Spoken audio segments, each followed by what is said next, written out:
ನಮಸ್ಕಾರ ಸ್ನೇಹಿತರೆ. ಕೆಲವರಿಗೆ ಬೆಳ್ಳಂಬೆಳಿಗ್ಗೆ ಎಚ್ಚರ ಆಗ್ತಾ ಇರುತ್ತೆ. ಅಂದ್ರೆ ಬೆಳಗ್ಗೆ 3 ಗಂಟೆಯಿಂದ 5 ಗಂಟೆ ಮಧ್ಯದಲ್ಲಿ ಎಚ್ಚರ ಆಗುತ್ತೆ. ನಿಮಗೂ ಕೂಡ ಆ ರೀತಿ ಎಚ್ಚರ ಆಗ್ತಿದೆ ಅಂದ್ರೆ ಈ ವಿಡಿಯೋನ ಕೊನೆಯವರೆಗೂ ಸ್ಕಿಪ್ ಮಾಡದೆ ನೋಡಿ. ಇದಕ್ಕೆ ಕಾರಣ ಏನು, ನಿಮಗೆ ಏನಾಗುತ್ತೆ, ದೇವರು ನಿಮಗೆ ಕೊಡ್ತಾ ಇರುವಂತ ಸಂದೇಶ ಏನು ಅನ್ನೋದು ನಿಮಗೆ ಅರ್ಥ ಆಗುತ್ತೆ. ಆದ್ರೆ ಅದಕ್ಕೂ ಮುಂಚೆ ನೀವಿನ್ನೂ ನಮ್ಮ ಚಾನೆಲ್ ಅನ್ನು ಸಬ್ಸ್ಕ್ರೈಬ್ ಮಾಡ್ಕೊಂಡಿಲ್ಲ ಅಂದ್ರೆ ಖಂಡಿತ ಈಗಲೇ ಸಬ್ಸ್ಕ್ರೈಬ್ ಮಾಡ್ಕೊಳ್ಳಿ. ಹಾಗೆ ಈ ವಿಡಿಯೋ ಇಷ್ಟ ಆದ್ರೆ ಮರೀದೇ ಒಂದು ಲೈಕ್ ಕೊಡಿ. ಶ್ರೀಕೃಷ್ಣ ಪರಮಾತ್ಮರ ಪ್ರಕಾರ ಬೆಳಗ್ಗೆ 3 ರಿಂದ 5 ಗಂಟೆ ಮಧ್ಯದಲ್ಲಿ ಯಾವ ವ್ಯಕ್ತಿಗೆ ಎಚ್ಚರವಾಗುತ್ತೋ ಅವರಿಗೆ ಜೀವನದಲ್ಲಿ ಕೆಲವು ಪ್ರತ್ಯೇಕತೆಗಳು ಇರುತ್ತದೆ. ಬೇರೆ ವ್ಯಕ್ತಿಗಳಿಗಿಂತ ಅವರು ಸ್ವಲ್ಪ ಭಿನ್ನವಾಗಿ ಕಾಣಿಸುತ್ತಾರೆ. ಅವರು ಮಾಡುವಂತ ಕೆಲಸಗಳು ಕೂಡ ಭಿನ್ನವಾಗಿರುತ್ತದೆ. ದೇವರು ಯಾವಾಗ ಈ ಸೃಷ್ಟಿಯನ್ನು ಅವರ ಕೈಯಾರೆ ತಯಾರಿಸಿದರೋ ಆಗ ಕೆಲವೊಂದಿಷ್ಟು ಕೆಲಸಗಳನ್ನು ಅಸಂಪೂರ್ಣವಾಗಿ ಉಳಿಸಿದ್ದರು. ಆ ಕೆಲಸಗಳಿಗೆ ಸಂಬಂಧಿಸಿದ ಕೆಲವು ಪ್ರಶ್ನೆಗಳನ್ನು ಯಾರಿಗೂ ಹೇಳದೆ ಗುಪ್ತವಾಗಿ ಇರಿಸಲಾಯಿತು. ಆದ್ದರಿಂದಲೇ ಎಷ್ಟು ತಿಳಿದುಕೊಳ್ಳಬೇಕು ಅಂತ ಪ್ರಯತ್ನ ಮಾಡಿದರೂ ಕೆಲವು ವಿಷಯಗಳು ನಮಗೆ ಅರ್ಥವಾಗುವುದಿಲ್ಲ. ಅಷ್ಟೇ ಅಲ್ಲದೆ ದೇವರು ಆ ರೀತಿ ಅಸಂಪೂರ್ಣವಾಗಿ ಬಿಟ್ಟಂತ ಕೆಲಸಗಳನ್ನು ಮನುಷ್ಯರಿಗೆ ಒಪ್ಪಿಸಿದ್ದಾರೆ. ಅಂದ್ರೆ ದೇವರ ಜವಾಬ್ದಾರಿಯನ್ನು ಮನುಷ್ಯರಿಗೆ ಕೊಟ್ಟಿದ್ದಾರೆ ಅಂತ ಅರ್ಥ. ದೇವರು ಅಸಂಪೂರ್ಣವಾಗಿ ಬಿಟ್ಟ ಕೆಲಸವನ್ನು ನೀವು ಯಾವ ರೀತಿ ಪೂರ್ತಿ ಮಾಡುತ್ತೀರಿ? ದೇವರು ಗುಪ್ತವಾಗಿ ಇರಿಸಿದಂತ ಪ್ರಶ್ನೆಗಳಿಗೆ ಉತ್ತರ ಯಾವ ರೀತಿ ಹುಡುಕುತ್ತೀರಿ? ಗುಪ್ತವಾಗಿ ಬಚ್ಚಿಟ್ಟ ವಿಷಯಗಳನ್ನು ನೀವು ಯಾವ ರೀತಿ ಕಂಡುಹಿಡಿಯುತ್ತೀರಿ ಅನ್ನುವ ಜವಾಬ್ದಾರಿಯನ್ನು ಕೂಡ ಮನುಷ್ಯರ ಮೇಲೆ ಹೊರಿಸಿದ್ದಾರೆ ಭಗವಂತ. ನಮಗೆ ಒಳ್ಳೆಯದು ನಡೆದರು, ಕೆಟ್ಟದು ನಡೆದರು, ಅಥವಾ ದಿನಾಪೂರ್ತಿ ಚಿತ್ರ ವಿಚಿತ್ರವಾದ ಯಾವುದೇ ಸಂಘಟನೆ ನಡೆದರೂ ಅದರಲ್ಲಿ ದೇವರಿಗೆ ಸಂಬಂಧಿಸಿದ ಒಂದು ರಹಸ್ಯ ಅಡಗಿರುತ್ತದೆ. ದೇವರು ನಮಗೆ ಅಲ್ಲೊಂದು ಸಂದೇಶ ಕೊಡ್ತಾ ಇರ್ತಾರೆ. ಆದ್ರೆ ನಾವು ನಿಜವಾಗಲೂ ದೇವರನ್ನು ಮನಸ್ಫೂರ್ತಿಯಾಗಿ ನಂಬಿದಾಗ ಮಾತ್ರ ಅವರು ನಮಗೆ ಕೊಡುವಂತ ಸಂದೇಶ ಏನು ಅನ್ನೋದು ಅರ್ಥ ಆಗುತ್ತೆ. ಕೆಲವೊಮ್ಮೆ ಕೆಲವರು ಅವರ ಹಣೆ ಬರಹ ಸರಿ ಇಲ್ಲದೆ ಕೆಲವೊಂದು ಸಂಘಟನೆಗಳಲ್ಲಿ ಸಿಲುಕಿಕೊಳ್ಳುತ್ತಾರೆ. ಇದರಿಂದ ಹೆಚ್ಚು ಹೆಚ್ಚು ನಷ್ಟ ಅನುಭವಿಸುತ್ತಾರೆ. ಅಥವಾ ಯಾವುದೋ ಒಂದು ಕಷ್ಟ ಅಥವಾ ಸಮಸ್ಯೆ ಪದೇ ಪದೇ ಅವರಿಗೆ ಎದುರಾಗುತ್ತದೆ. ಆದರೆ ಭಗವಂತ ಯಾವುದೋ ಒಂದು ರೂಪದಲ್ಲಿ ಆ ಸಮಸ್ಯೆಗೆ ಸಂಬಂಧಿಸಿದ ಸೂಚನೆಯನ್ನು ಮೊದಲೇ ನಮಗೆ ತಿಳಿಸಿಕೊಡ್ತಾರೆ. ಆದರೆ ದೇವರು ನಮಗೆ ಕೊಡುವಂತಹ ಸೂಚನೆ ಅಥವಾ ಸಂಕೇತವನ್ನು ನಮ್ಮಿಂದ ಅರ್ಥ ಮಾಡಿಕೊಳ್ಳುವುದಕ್ಕೆ ಆಗುವುದಿಲ್ಲ. ಈ ಸಂದೇಶಗಳನ್ನು ದೇವರು ಅನೇಕ ರೂಪಗಳಲ್ಲಿ ಅಥವಾ ವಿಧಾನಗಳಲ್ಲಿ ನಮಗೆ ತಿಳಿಸಿರುತ್ತಾರೆ. ಅದು ಯಾವ ರೀತಿ ಅಂದ್ರೆ ನಮ್ಮ ಹತ್ತಿರ ಇರುವಂತ ಪರಿಸರದ ಮುಖಾಂತರ ಆಗಿರಬಹುದು, ಯಾವುದಾದರೂ ಅಸಾಮಾನ್ಯ ಸಂಘಟನೆಯ ಮೂಲಕ ಆಗಿರಬಹುದು, ಅಥವಾ ನಮ್ಮ ಹಿತ ಕೋರುವ ವ್ಯಕ್ತಿಗಳ ಮೂಲಕ ನಾವು ಆ ಕೆಲಸ ಮಾಡದೆ ತಡೆಯುವುದು. ಕೆಲವೊಮ್ಮೆ ನಾವು ಒಬ್ಬ ವ್ಯಕ್ತಿಯನ್ನು ಭೇಟಿಯಾಗಬೇಕು ಎಂದು ತುಂಬಾ ದಿನಗಳಿಂದ ಕಾಯ್ತಾ ಇರ್ತೀವಿ. ಆದ್ರೆ ಅವರನ್ನು ಭೇಟಿ ಆಗೋಕೆ ಆಗದೇ ಇರೋ ತರ ಯಾವುದೋ ಒಂದು ಸಮಸ್ಯೆ ಬರುತ್ತೆ. ಇದಕ್ಕೆ ಕಾರಣ ಏನಂದ್ರೆ ಆ ವ್ಯಕ್ತಿಯನ್ನು ಭೇಟಿಯಾಗುವುದರಿಂದ ನಮಗೆ ಯಾವುದೋ ಒಂದು ಸಮಸ್ಯೆ ಬರುತ್ತದೆ ಅಂತ ದೇವರು ನಮ್ಮನ್ನು ಮೊದಲೇ ತಡೆಯುವುದು. ಕೆಲವೊಮ್ಮೆ ಯಾರಾದರೂ ದುಡ್ಡು ಕೇಳಿದಾಗ ನಾವು ಅವರಿಗೆ ದುಡ್ಡು ಕೊಡೋ ಮುಂಚೆ ಆಗಿರ್ಬೋದು, ಖಾಲಿ ಪೇಪರ್ನಲ್ಲಿ ಅಥವಾ ಚೆಕ್ನಲ್ಲಿ ಸೈನ್ ಮಾಡೋ ಮುಂಚೆ ಆಗಿರ್ಬೋದು, ಯಾರಿಗಾದ್ರೂ ಶ್ಯೂರಿಟಿ ಕೊಡೋ ಮುಂಚೆ ಆಗಿರ್ಬೋದು, ಅಥವಾ ನಮ್ಮ ವಾಹನಗಳು ಅಥವಾ ಒಡವೆಗಳನ್ನು ಯಾರಿಗಾದ್ರೂ ಕೊಡೋ ಮುಂಚೆ ಆಗಿರ್ಬೋದು, ನಮ್ಮ ಮನಸ್ಸಲ್ಲಿ ಏನೋ ಒಂದು ರೀತಿಯಾದ ಭಯ ಶುರುವಾಗೋದು ಅಥವಾ ಯಾವುದಾದರೂ ಅಪಶಕುನ ನಡೆಯೋದು, ಈ ಮೂಲಕ ಕೂಡ ದೇವರು ನಮಗೆ ಸೂಚನೆ ಕೊಡ್ತಾರೆ. ಮನೆಯಲ್ಲಿ ಹಿರಿಯವರು ಬುದ್ಧಿವಂತರು ಇದ್ರೆ ಅದು ಅಪಶಕುನ ಅಂತ ಕಂಡುಹಿಡಿತಾರೆ. ಹಾಗಾಗಿ ನಾವು ಆ ಕೆಲಸ ಮಾಡದಂತೆ ನಮ್ಮನ್ನು ತಡೆಯುತ್ತಾರೆ. ಆದರೆ ತುಂಬಾ ಸಲ ದೇವರು ನಮಗೆ ಕೊಡೋ ಸಂದೇಶನ ನಾವು ತಿಳ್ಕೊಳ್ಳೋಕೆ ವಿಫಲರಾಗ್ತೀವಿ. ಅದೇ ರೀತಿ ಬೇರೆಯವರು ಹೇಳೋ ಮಾತು ನಾವೇನು ಕೇಳೋದು ಅನ್ನೋ ಕೊಬ್ಬಿನಲ್ಲಿರ್ತೀವಿ. ಇದರಿಂದ ಯಾವುದೋ ಒಂದು ಸಮಸ್ಯೆನ ತಲೆ ಮೇಲೆ ಎಳೆದುಕೊಳ್ಳುತ್ತೀವಿ. ಕೆಲವೊಮ್ಮೆ ನಾವು ಮಲಗಿರುವಾಗಲೂ ಭವಿಷ್ಯತ್ತಿನಲ್ಲಿ ನಡೆಯೋ ಕೆಲವು ಸಂಘಟನೆಗಳು ಕನಸಿನ ರೂಪದಲ್ಲಿ ನಮಗೆ ಬರುತ್ತದೆ.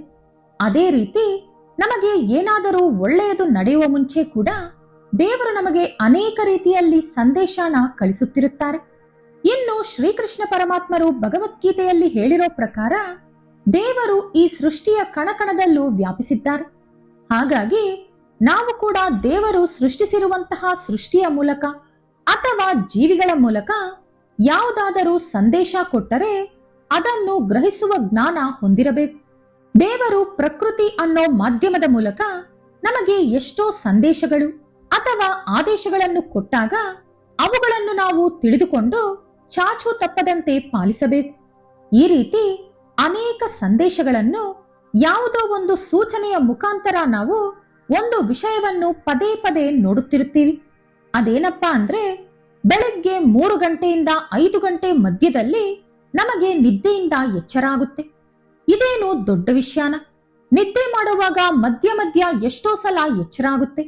ಅದರಲ್ಲಿ ಏನಿದೆ ಅಂತ ನೀವು ಕೇಳ್ಬೋದು. ಅದು ಕೂಡ ನಿಜಾನೇ. ಯಾಕಂದ್ರೆ ನಿದ್ದೆ ಮಾಡುವಾಗ ನೀರು ಕುಡಿಯೋಕಾಗಿರ್ಬೋದು, ಬಾತ್ರೂಮ್ಗೆ ಹೋಗೋಕಾಗಿರ್ಬೋದು, ಡೈರೆಕ್ಷನ್ ಬದಲಾಯಿಸಿ ಮಲ್ಗೋಕಾಗಿರ್ಬೋದು, ಆಗಾಗ ನಾವು ಹೇಳ್ತಾ ಇರ್ತೀವಿ. ಆದ್ರೆ ಸರಿಯಾಗಿ ನಾನು ಹೇಳಿದಂತ 2 ಗಂಟೆ ಸಮಯ ಅಂದ್ರೆ ಬೆಳಿಗ್ಗೆ 3 ರಿಂದ 5 ಗಂಟೆ ಮಧ್ಯದಲ್ಲಿ ಎಚ್ಚರ ಆದ್ರೆ ಮಾತ್ರ ಅದನ್ನು ಅಷ್ಟು ಕೇರ್ಲೆಸ್ ಆಗಿ ತಗೋಬೇಡಿ. ಅಷ್ಟೇ ಅಲ್ಲದೆ ಈ ಸಮಯಕ್ಕೆ ಒಂದು ಪ್ರತ್ಯೇಕತೆ ಕೂಡ ಇದೆ.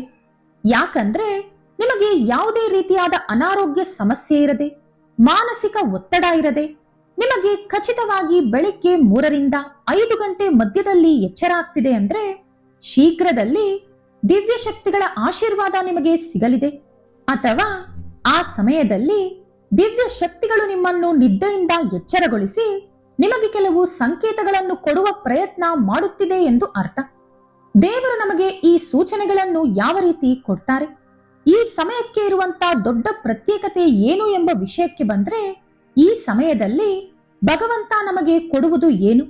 ಅದು ಭಯ ಪಡಬೇಕಾದ ವಿಷಯನ ಅಥವಾ ಸಂತೋಷ ಪಡಬೇಕಾದ ವಿಷಯನ ಎಂದು ನೋಡೋಣ. ಸಾಧಾರಣವಾಗಿ ನೀವು ಬ್ರಹ್ಮ ಮುಹೂರ್ತ ಅಥವಾ ಬ್ರಾಹ್ಮಿ ಮುಹೂರ್ತ ಎಂಬ ಹೆಸರು ಕೇಳಿರುತ್ತೀರಿ. ಬೆಳಿಗ್ಗೆ 3 ರಿಂದ 5 ಗಂಟೆ ಮಧ್ಯದ ಸಮಯವೇ ಬ್ರಹ್ಮ ಮುಹೂರ್ತ.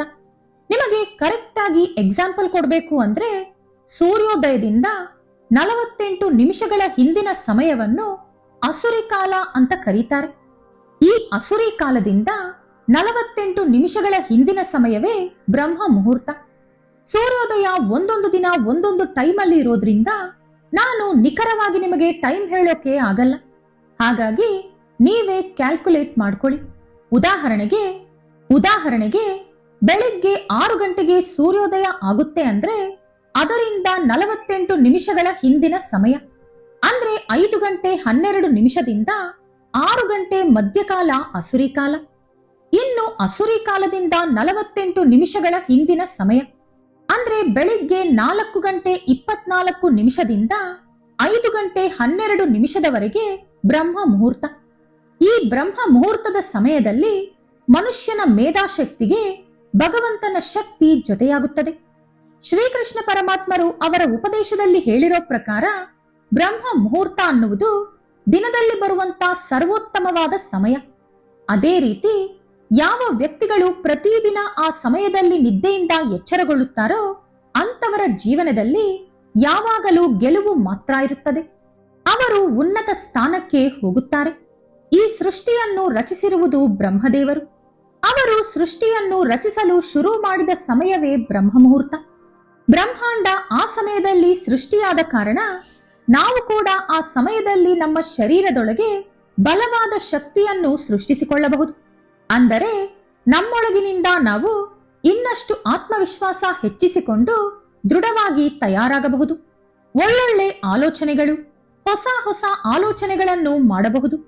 ಒಂದು ವೇಳೆ ನೀವು ವಿದ್ಯಾರ್ಥಿಗಳಾಗಿದ್ದರೆ ಈ ಸಮಯದಲ್ಲಿ ಓದಿದರೆ ಅದನ್ನು ನೀವು ಮರೆಯಲು ಸಾಧ್ಯವಿಲ್ಲ. ಅದು ಯಾವಾಗಲೂ ಕೂಡ ನಿಮ್ಮ ತಲೆಯಲ್ಲಿ ಉಳಿದು ಹೋಗುತ್ತೆ. ಕೆಲಸ ಮಾಡುವವರಾದರೆ ಆ ದಿನಾಪೂರ್ತಿ ಏನು ಮಾಡಬೇಕು ಅನ್ನೋದು ಟೈಮ್ ಟೇಬಲ್ ಮೂಲಕ ರೆಡಿ ಮಾಡ್ಕೋಬಹುದು. ಇನ್ನು ಇದು ಎಂತ ಅದ್ಭುತವಾದ ಸಮಯ ಅಂದ್ರೆ, ಈ ಸ್ವಲ್ಪ ಸಮಯದಲ್ಲಿ ನೀವು ಎಷ್ಟೋ ಹೆಚ್ಚು ಕೆಲಸಗಳನ್ನು ಮಾಡಿ ಮುಗಿಸಬಹುದು. ನಿಮ್ಮ ಏಕಾಗ್ರತೆ ಈ ಸಮಯದಲ್ಲಿ ತುಂಬಾ ಹೆಚ್ಚಾಗಿ ಶಕ್ತಿಯುತವಾಗಿ ಪ್ರಭಾವಿತವಾಗಿ ಕೆಲಸ ಮಾಡುತ್ತೆ. ಇದರಿಂದ ನಿಮ್ಮ ಮೆಮೊರಿ ಪವರ್ ಕೂಡ ಹೆಚ್ಚಾಗುತ್ತೆ. ಪಾಸಿಟಿವ್ ಥಿಂಕಿಂಗ್ ಅಂದ್ರೆ ಒಳ್ಳೆ ಮನಸ್ಸಿನಿಂದ, ಒಳ್ಳೆ ಆಲೋಚನೆಯಿಂದ ನಿಮ್ಮ ದಿನವನ್ನು ಶುರು ಮಾಡಿ ಗೆಲುವು ಪಡೆಯಬಹುದು. ಈ ಸಮಯದಲ್ಲಿ ಭಗವಂತ ನಿಮ್ಮೊಳಗಿರುವಂತೆ ಅಥವಾ ನಿಮ್ಮ ಹತ್ತಿರ ಇರುವಂತೆ ನೀವು ಅನುಭವ ಪಡೆಯಬಹುದು. ಆದರೆ ಇತ್ತೀಚಿನ ದಿನಗಳಲ್ಲಿ ಇರುವಂತ ಬ್ಯುಸಿ ಲೈಫಿಂದ ಬ್ರಹ್ಮ ಮುಹೂರ್ತದಲ್ಲಿ ಏಳೋದು ತುಂಬಾ ಕಷ್ಟದ ಕೆಲಸ. ಅದು ಮಾತ್ರ ಅಲ್ಲದೆ ತುಂಬಾ ಜನರು ಎಷ್ಟು ಪ್ರಯತ್ನ ಮಾಡಿದ್ರೂ ಕೂಡ ಈ ಸಮಯದಲ್ಲಿ ಅವರಿಗೆ ಎಚ್ಚರ ಆಗಲ್ಲ. ಇಂಥ ಒಂದು ಬ್ಯುಸಿ ಲೈಫ್ನಲ್ಲೂ ಕೂಡ ಬ್ರಹ್ಮ ಮುಹೂರ್ತದಲ್ಲಿ ನಿಮಗೆ ಆಟೋಮೆಟಿಕ್ ಆಗಿ ಎಚ್ಚರ ಆಗ್ತಿದೆ ಅಂದ್ರೆ ಅದು ಸಾಮಾನ್ಯ ವಿಷಯ ಅಲ್ಲ. ನೀವು ತುಂಬಾ ಅದೃಷ್ಟವಂತರು ಅಂತಾನೆ ಹೇಳಬೇಕು. ಯಾಕಂದ್ರೆ ಈ ಸಮಯವನ್ನು ದೇವರ ಸಮಯ ಎಂದು ಪರಿಗಣಿಸಲಾಗಿದೆ. ಈ ಅದ್ಭುತವಾದ ಸಮಯದಲ್ಲಿ ನಮ್ಮ ಇಡೀ ಬ್ರಹ್ಮಾಂಡದಲ್ಲಿ ಎಂತಹ ಶಕ್ತಿ ವ್ಯಾಪಿಸಿರುತ್ತದೆ ಅಂದರೆ ಅದು ನಮ್ಮ ಜೀವನವನ್ನು ರೂಪಿಸುವಲ್ಲಿ, ನಮ್ಮನ್ನು ಗೆಲುವಿನ ಹಾದಿಯಲ್ಲಿ ನಡೆಯುವಂತೆ ಮಾಡುವುದರಲ್ಲಿ ಹೆಚ್ಚು ಪ್ರಭಾವವನ್ನು ತೋರಿಸುತ್ತದೆ. ಈ ಬ್ರಹ್ಮ ಮುಹೂರ್ತದಲ್ಲಿ ಭಗವಂತನ ದಿವ್ಯ ಶಕ್ತಿಯ ಪ್ರಭಾವ ತುಂಬಾ ಹೆಚ್ಚಾಗಿರುತ್ತದೆ. ಹಾಗಾಗಿ 3 ರಿಂದ 5 ಗಂಟೆ ಮಧ್ಯದಲ್ಲಿ ನಿದ್ದೆಯಿಂದ ಎಚ್ಚರಗೊಳ್ಳೋದು ಯಾವುದಕ್ಕೆ ಸಂಕೇತ ಅಂದ್ರೆ ದೇವರು ಅವರ ದಿವ್ಯ ಶಕ್ತಿ ಹಾಗೂ ಆಶೀರ್ವಾದವನ್ನು ನಿಮಗೆ ಕೊಡಬೇಕು ಅಂತ ಅಂದುಕೊಂಡಿದ್ದಾರೆ ಎಂದು ಅರ್ಥ. ನೀವು ಯಾವುದೇ ಪ್ಲಾನ್ ಮಾಡಿರದೆ, ನಿಮಗೆ ತಿಳಿಯದಂತೆ ಯಾವಾಗ ನೀವು ಬೆಳಿಗ್ಗೆ 3 ರಿಂದ 5 ಗಂಟೆ ಮಧ್ಯದಲ್ಲಿ ಎಚ್ಚರಗೊಳ್ಳುತ್ತೀರೋ ಅದನ್ನೇ ಅಮೃತ ಸಮಯ ಅಂತಲೂ ಕರೀತಾರೆ. ಈ ಸಮಯದಲ್ಲಿ ನಮ್ಮ ದೇಶವಿಡೀ ಮ್ಯಾಕ್ಸಿಮಮ್ ಗಾಢ ನಿದ್ರೆಯಲ್ಲಿರುತ್ತೆ. ಸರಿಯಾಗಿ ಇದೇ ಸಮಯದಲ್ಲಿ ನೀವು ದೇವರ ಜೊತೆ ಸಂಪರ್ಕ ಹೊಂದಬಹುದು. ಈ ಶಕ್ತಿಯನ್ನೇ ಯೂನಿವರ್ಸಲ್ ಕಾಸ್ಮಿಕ್ ಎನರ್ಜಿ ಅಂತ ಕರೀತಾರೆ. ಈ ಸಮಯ ಶುಭ ಕಾರ್ಯಗಳಿಗೆ ತುಂಬಾ ಪವಿತ್ರವಾದದ್ದು. ಬ್ರಹ್ಮ ಮುಹೂರ್ತದಲ್ಲಿ ನಿಮ್ಮ ಇಷ್ಟ ದೇವರನ್ನು ಪೂಜಿಸುವುದರಿಂದ ಅವರ ಆಶೀರ್ವಾದ ಹಾಗೂ ಅದ್ಭುತ ಶಕ್ತಿಗಳನ್ನು ಬೇಗನೆ ಪಡೆದುಕೊಳ್ಳುತ್ತೀರಿ.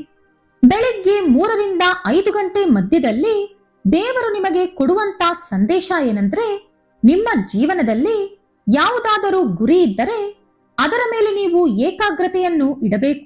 ನೀವು ಯಾವ ಕೆಲಸ ಮಾಡಲು ಈ ಭೂಮಿ ಮೇಲೆ ಬಂದಿದ್ದೀರೋ ಅವುಗಳನ್ನು ನೀವು ಪೂರ್ತಿ ಮಾಡಿ ಅಂತ ಭಗವಂತ ನಿಮಗೆ ಸಂದೇಶ ಕೊಡುತ್ತಿದ್ದಾರೆ ಎಂದು ಅರ್ಥ.